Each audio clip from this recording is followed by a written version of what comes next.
Hello and welcome. We're playing Stories, The Path of Destinies, a game that my good friend Abby Arthur got me for my birthday. And it's actually quite an excellent game. I've already beaten one of the main endings for the game. There's endings and there's false endings, because this has sort of a Groundhog Day setup where you'll reach an ending wherein you die or you fail, and then time jumps back to the beginning of the game. And, chapter 2 of the game. And let's just get right into it. I'm kind of at the end of a scenario here, and when I loaded my game, it played the wrong cutscene.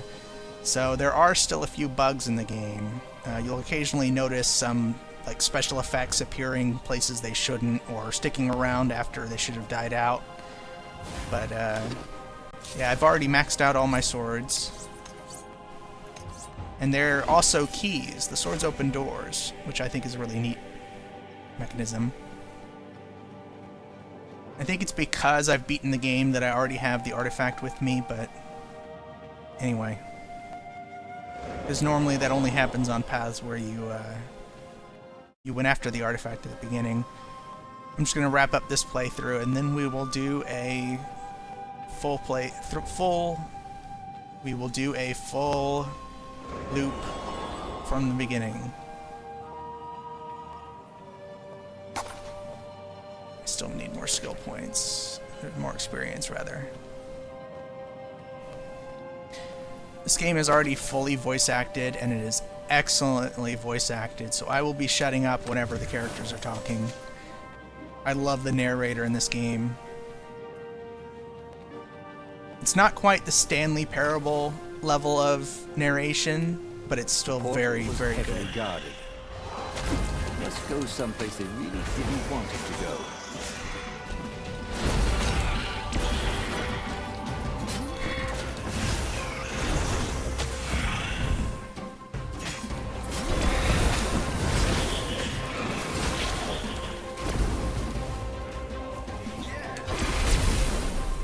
Perfect. Zenobia was in no shape to fight. But he never fought so well. He wasn't fighting for money or loot or a cause. He was fighting for her. For them. His sword danced, his feet flew, and the ravens recoiled from his ferocity.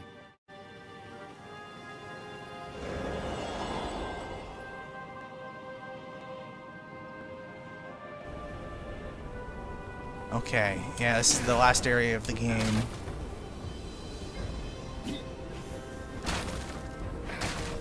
Which is not really spoilers, because it's an area you can actually reach rather quickly on your first playthrough.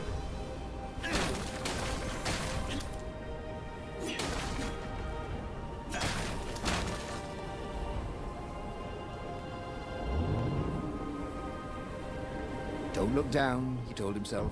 Don't look down. This is a little bit different from last time.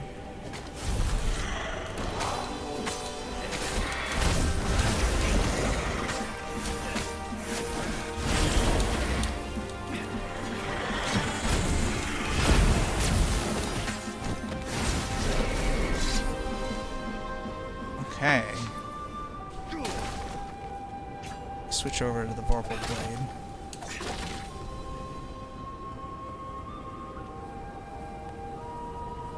Good to go.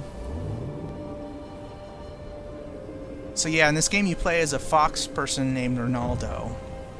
And he's actually pretty cool.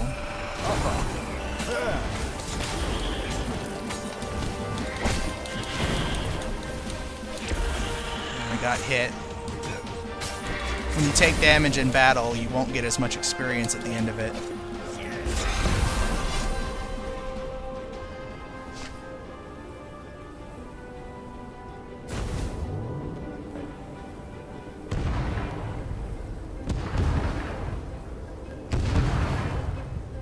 Yeah, this whole area is laying out a little bit differently than it was last time.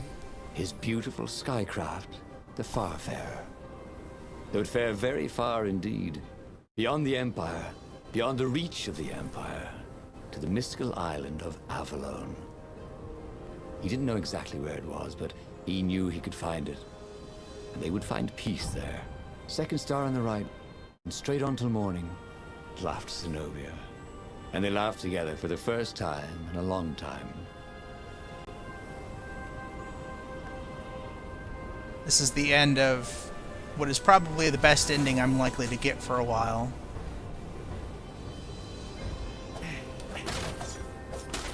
But I've already done this path before. I thought that I could do things a little bit differently, but I just got standardized game over, so I'm having to go back and get that same ending I got before again. Power, precision, ferocity. If the forest is a woman, try the drink.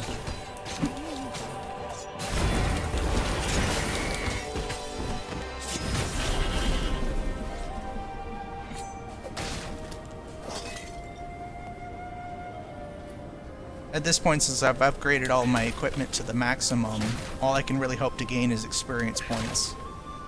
And eventually skill points when I level up. Each sword has a different power. This one makes you move faster in combat.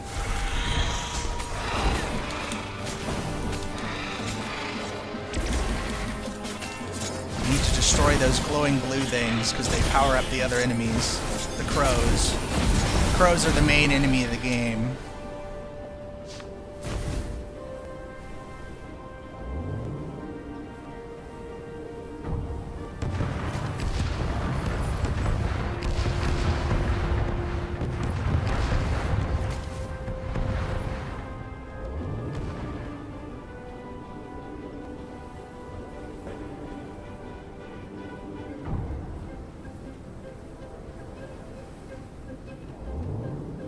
Just breezing through this as fast as I can so we can start over.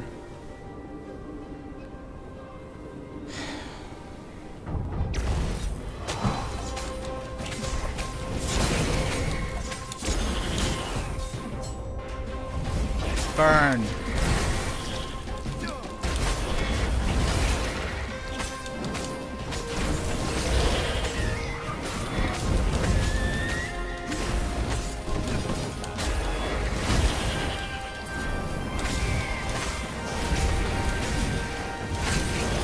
Ah, crap. Gosh. It's the kind of game that I have to kind of warm up in. Where's my healing sword? There it is.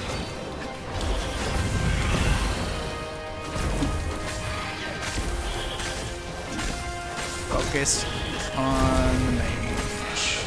Alright.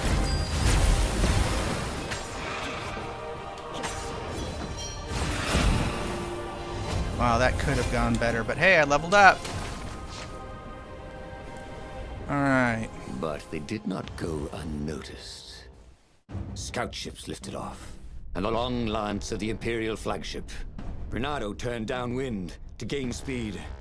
The Raven ships could pursue, but they couldn't close. The Far Speaker croaked, "You return her and live! Go sacrifice yourself," yelled Bernardo. "Then you won't have her either." On the flagship, the Emperor was readying some arcane weapon. It couldn't be. It was the core. A devastating beam lanced out of the flagship. Bernardo zigzagged wildly to keep the Farfair out of it. So, spoilers, Now, this is the an Raven ending. Scout ships were closing the distance, and the beam was getting closer too. Then came a blinding flash, and the air was searingly hot all around him. There was a thunderous, deafening roar. He could smell burnt oak and burnt feathers and burnt flesh. But when he could hear and see again, they were alive and unhurt. And they were alone in the sky. Zenobia embraced him. They had done it. Through luck and through love, they had won the war. "Avalon, here we come," he said as he held her arms wide in the prow of the boat and let her feel its speed.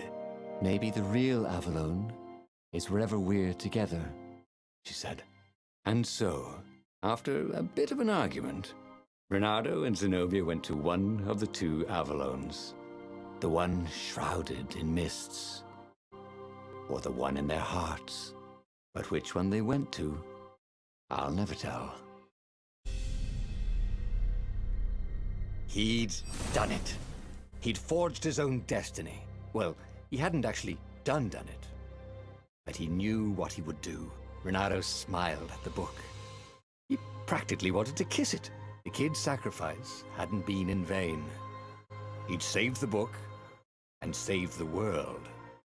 Renato owed him and his mother so much. Renato lowered the mainsail and let the Farfarer shoot forward in the breeze. Second star to the right, and straight on till morning. This time, he would win. This game is full of all kinds of references and memes and things like that. Is it possible to fast forward the credits or just skip them? Okay. Well, first of all, thank you, Spearhead Games, for making an excellent game.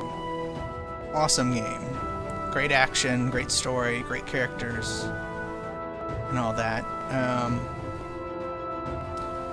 I'm probably going to skip the credits after this little bit here. I wholeheartedly encourage you all to purchase this game. It's not too expensive on Steam. It's a great time. Okay, I'm just gonna... Alright.